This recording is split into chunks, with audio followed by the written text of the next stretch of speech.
Here are some tips for editing your drone photos and videos for Instagram. For photos, I usually just follow my standard editing process that I use in Photoshop or Lightroom, much like I explained in the previous section. And once I have the image looking the way I want, I will save it out to a JPEG and then put that file in a Dropbox folder on my desktop that I've named Instagram. I then use the Dropbox app on my phone. It's going to automatically sync here because I'm logged into the same account. And I can download the image to the library on my iPhone. And then it's just a matter of launching Instagram and selecting the image to share. I like to try the various filters that are built into Instagram to see if any of those improve how the image looks, but often just continue without any filter. I'll then usually add some lux with the lux slider and some structure with the structure slider. I like both of those effects. And then next it's time to add a caption. I like to keep the caption simple and include the location and anything interesting about the image. And then after you add a caption, it's important to add keywords that can help people that are interested in drone imagery find your work. Here are some of the common drone hashtags that I like to add. Hashtag drone is an obvious one.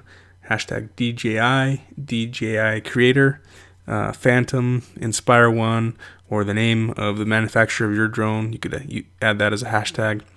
Dronestagram is one that's pretty popular.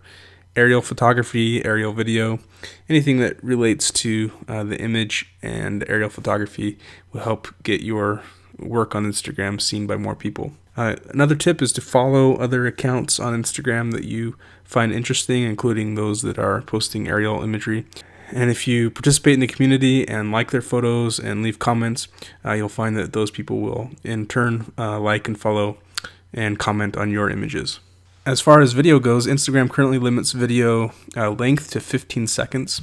When I post a video, I like to edit together a 15-second best of clip with Final Cut Pro and add music and then post it to Instagram. Here's an example of that process. So here's the short video project from section 6. You'll see that this is actually 18.08 seconds long, so that's going to be too long for Instagram. Instagram requires a 15-second video. So I'll just re-edit this video to fit within the 15 seconds. To do that, I'm going to remove this transition and this transition. And then I can shrink this clip down so that it fits within that. So here we have the project at exactly 15 seconds. I'll just put the transitions back in. And actually on Instagram, it's better not to have dissolve in or out, as the preview frame will be the first frame of the video. And if it's dissolving in, that first frame will just be black. So I'm going to remove the transition from the front and end for Instagram. And then it'd be nice to add a little bit of music. So I'm going to add this track from Garrett Slight, who's a friend of mine. This is called On the Road.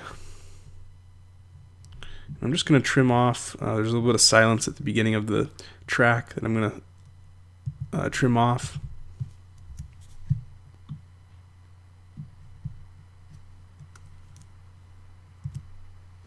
And then play that back and see how it fits.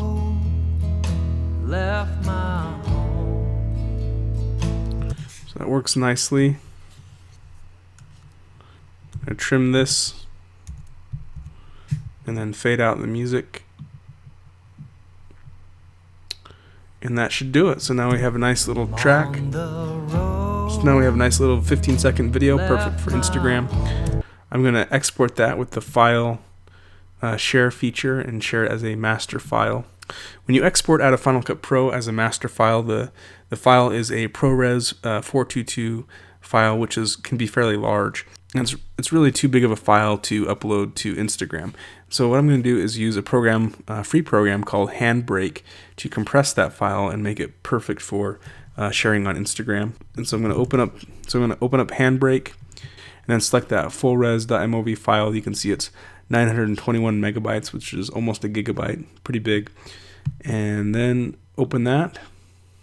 And most of the default settings for Handbrake work great. I'm just going to click the Web Optimize button. That's going to compress it. It's going to be an MP4 file. Then I'm just going to check in the picture settings to see what resolution we're at. This was 4K video, so you can see the 4K resolution here. And change this down to 1920 and then close that.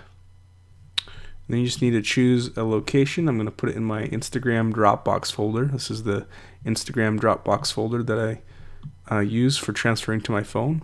So we'll hit save, and then it's just a matter of starting that transcode.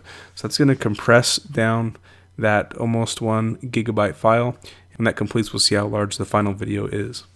Okay, so that's complete. If we go open up the Dropbox folder, Instagram, we can see the MP4 that it created here is now only 12.6 megabytes, and we can preview that, and you can see that the quality is very acceptable and will look great on Instagram.